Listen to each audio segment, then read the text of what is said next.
Welcome to Castle Combe on the 7th of October 1950 for a national car race meeting. This event, under the International Sporting Code and R.A.C regulations, marks a high degree of success for the club, achieved after weeks of intensive organisation and hard work. It is the first open meeting for the club after closed events earlier this year. Today's meeting is overseen by dedicated officials and timekeepers, including Major J.W. Barber and A.J. Gibbons as timekeepers, and J.P. McCormick and W.G. as commentators.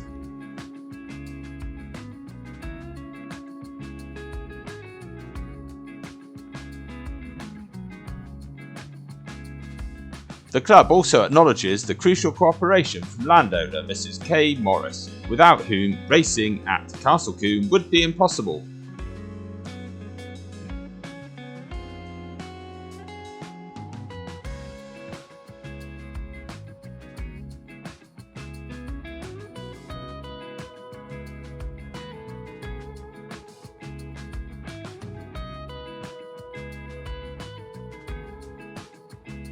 Commentators J.P. McCormick and W.G.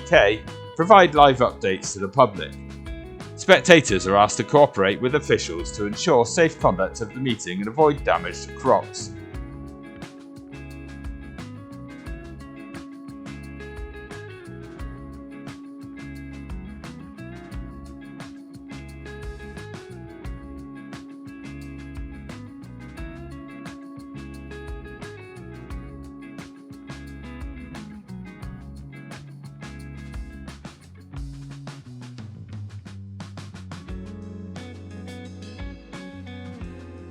Every section of the course is under observation, with observers linked to the race control office by a telephone system.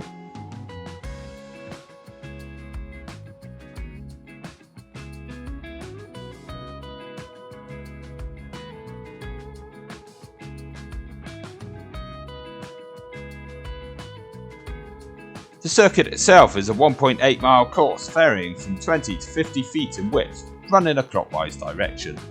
Its unbanked road-like corners, numerous fast bends and natural definition contribute to race averages often in the region of 70 to 80 miles an hour.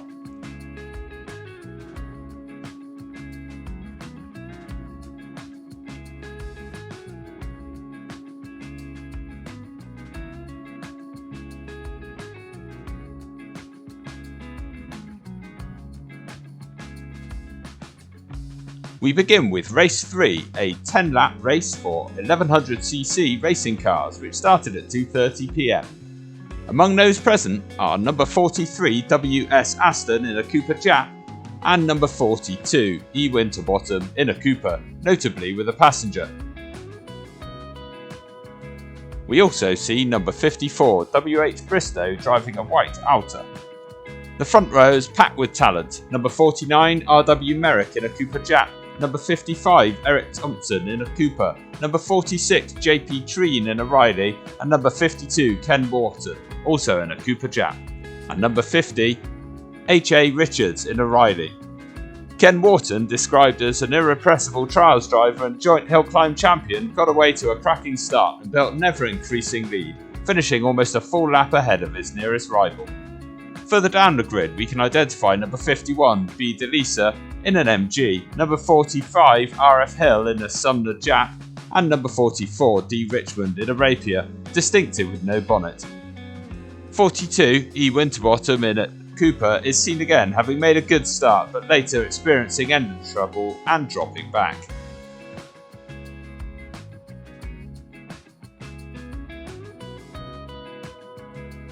Motor racing is inherently dangerous and spectators attend entirely at their own risk.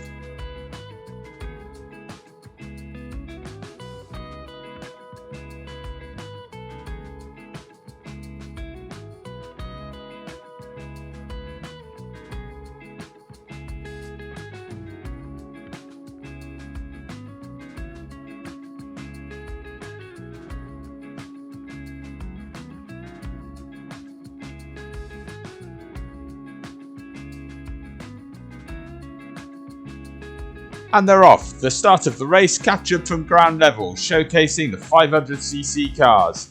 The Union Jack is used as the starting signal. For 500cc races only, cars take up their grid positions at the paddock exit and drive in formation behind a pilot car for a warming up half lap, and then are given a start signal with minimal delay to prevent air-cooled engines from overheating. Keep an eye out for number 26 Tom Clark in an Iota and number 34 PK Braid in a Cooper. Start issues were not uncommon, with some drivers wanting to get away before the starter dropped the flag. Moving to the Folly section of the track, we're now observing race 4, a 10-lap race for 1500cc racing cars, which started at 3 p.m. Here we can see number 57 Bob Gerard in an ERA and number 60 of either Peter or Graham Whitehead, also in an ERA.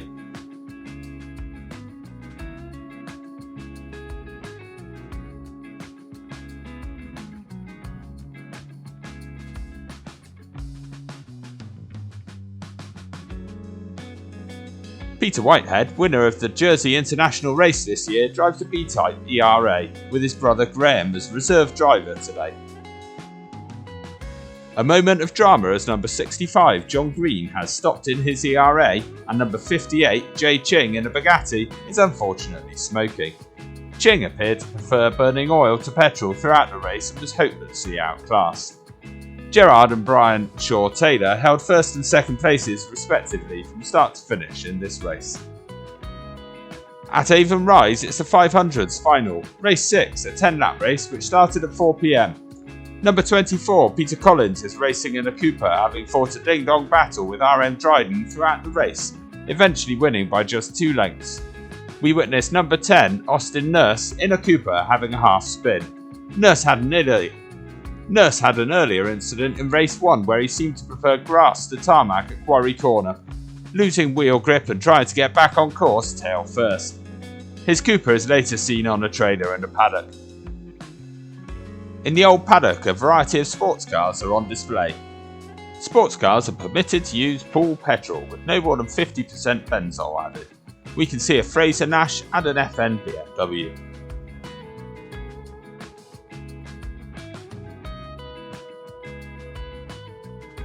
In the paddock area, there's a rear-engine Cooper, and there, on a trailer, is number 10, Austin Nurse's Cooper, after his earlier incident. We also observe number 20 in the background, Paul Emery, in his Emeryson, part of the 500cc category. The Emeryson is notable for having a 5-position power unit ahead of the pilot. The paddock is bustling with activities showcasing various single-seaters and many spectators enjoying the race day.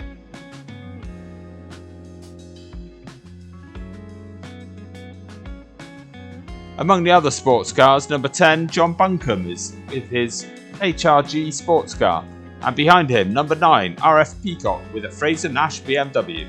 Peacock held third place unchallenged throughout race 7, the sports car race up to 2000cc.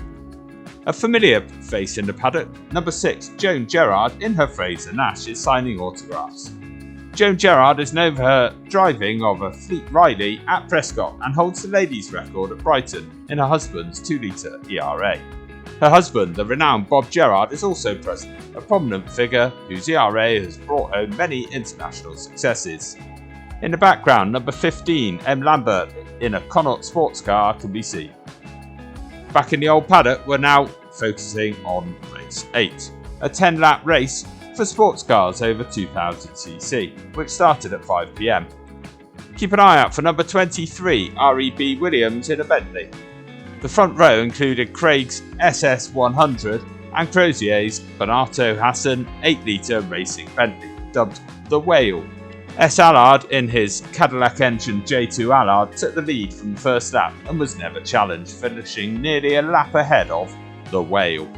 Feedback from spectators indicates high praise for the organisation, commentary and the car park management. That brings our look back to the Castle Combe 1950 race day to an end.